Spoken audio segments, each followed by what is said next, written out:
खनिज सम्पदामा दक्षिण कोरिया निकै पछाडि छ। यो देश कोइला भण्डारका हिसाबले विश्वमा 39औं नम्बरमा आउँछ र तेलको भण्डारमा 81औं नम्बरमा आउँछ। मतलब यो देशसँग खनिज सम्पत्ति खास केही पनि छैन। तर पनि दक्षिण कोरिया विश्वको धनी देशहरूमा गनिन्छ। यसको सबैभन्दा ठूलो कारण दक्षिण कोरियाका ठूला बहुराष्ट्रिय कम्पनीहरू हुन्, जसमा सामसुङ कम्पनी सबैभन्दा ठूलो कम्पनी हो र यसलाई दक्षिण कोरियाका जनताको जीवनसँग जोडिएको कम्पनी मानिन्छ। किनभने दक्षिण कोरियाका अधिकांश बालबालिका सामसुङको ल्यापटप लिएर सामसुङको सहायक कम्पनीको विद्यालयमा पढ्छन्। यति मात्रै होइन, यस देशका हजारौं मानिस सामसुङ इन्फ्रास्ट्रक्चर कम्पनीले बनाएका अपार्टमेन्टमा बस्छन् अनि सामसुङ कम्पनीको होटलमा खाना खान्छन्। यसका साथै सामसुङको पूर्वाधारले बनाएका पुल र सडकमा यो देशका जनता घुमफिर गर्छन्। आखिर दक्षिण कोरियामा सामसुङको यति धेरै प्रभाव किन भयो त? दर्शकवृन्द, आउनुहोस् आजको यस श्रृङ्खलामा हामी दक्षिण कोरियाका प्रत्येक क्षेत्रमा सामसुङ किन जोडिन्छ अनि यसको यति धेरै प्रभाव कसरी पर्न गयो, आज हामी यसैको बारेमा विशेष चर्चा गर्नेछौँ। सामसुङ कम्पनीको इतिहासको चर्चा गर्ने हो भने यसको स्थापना सन् 1938मा ली बुङ-चुलले एउटा ट्रेडिङ कम्पनीका रूपमा सुरु गरेका थिए। यसको नाम नै सामसुङ ट्रेडिङ कम्पनी राखिएको थियो। कोरियन भाषामा सामसुङ शब्दको अर्थ 3 तारा अर्थात् 3 स्टार भन्ने हुन्छ। सुरुवाती दिनमा यो कम्पनीले नुडल्स बनाउने सामान, आटा र माछा चीन लगायत अन्य देशमा निर्यात गर्ने गर्दथ्यो। तर सन् 1950मा कोरिया युद्ध सुरु भएपछि यो कम्पनी 10 सबैभन्दा ठूला कम्पनी मध्ये एक बन्न पुग्यो। किनकि युद्ध सुरु भएको 1.5 वर्षभित्र दक्षिण कोरियाको बुसान शहरबाट अमेरिकी सैनिकले यो कम्पनीबाट धेरै सामान लिएका थिए। त्यसपछि सन् 1960 सम्म आइपुग्दा सामसुङ कम्पनीले खाद्य पदार्थ, कपडा र बीमा जस्ता व्यवसाय पनि सुरु गर्यो। सन् 1960मै पार्क चुङ ही दक्षिण कोरियाका राष्ट्रपति बने। उनलाई दक्षिण कोरियाको आर्थिक प्रगतिका झनक मानिन्छ। उनले देशमा रोजगारी र निर्यात बढाउन आफ्नो देशका ठूला कम्पनीलाई सरकारी सहायता र विदेशी ऋण उपलब्ध गराए।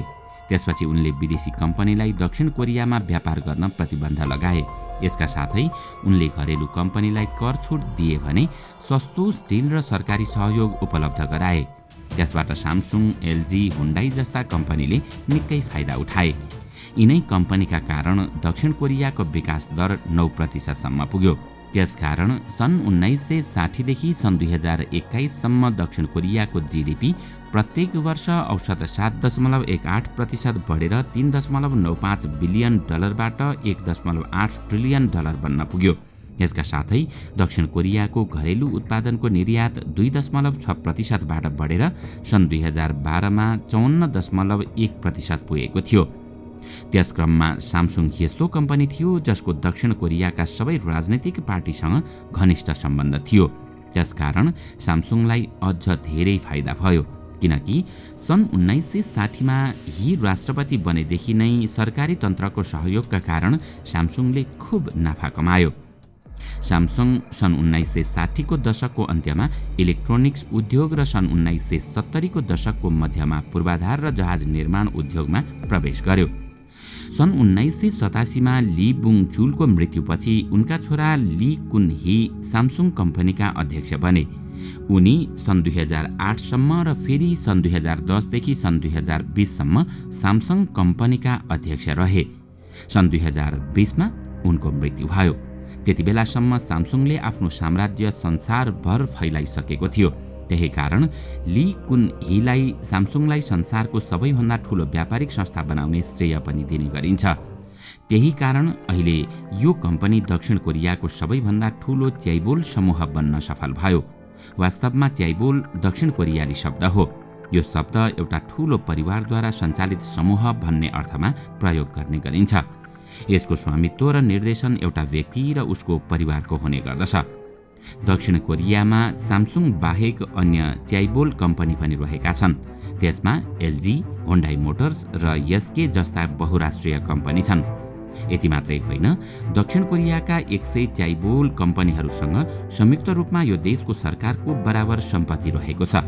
तर सामसुङ दक्षिण कोरियाको सबैभन्दा ठूलो कम्पनी भएको र अर्थव्यवस्थामा सबैभन्दा धेरै योगदान दिने भएका कारण उसलाई अरूको भन्दा धेरै सुविधा प्राप्त छ। दक्षिण कोरियाको अर्थव्यवस्था सामसुङ जस्ता बहुराष्ट्रिय कम्पनीकै कारण टिकिरहेको छ।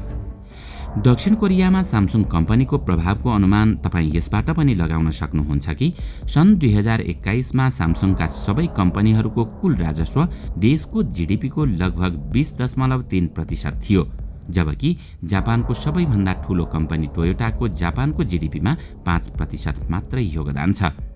यस्तै वालमार्ट कम्पनीको अमेरिकी अर्थतन्त्रमा 2.5% मात्रै योगदान छ।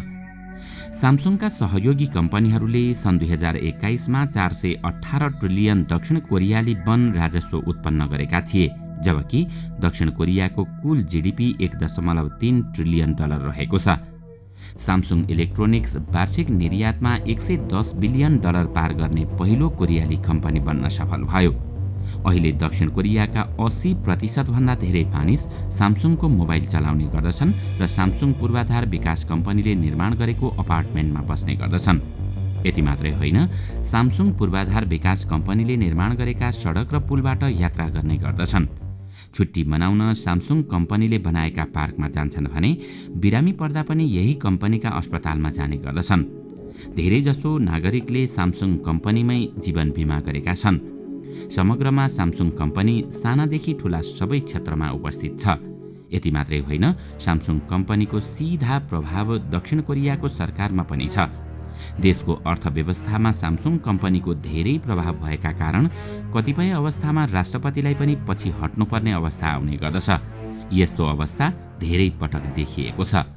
सामसुङ कम्पनीका पूर्व अध्यक्ष ली कुन ही माथि सन् 1996 र सन् 2008 मा भ्रष्टाचार र कर छलीको आरोप लागेको थियो।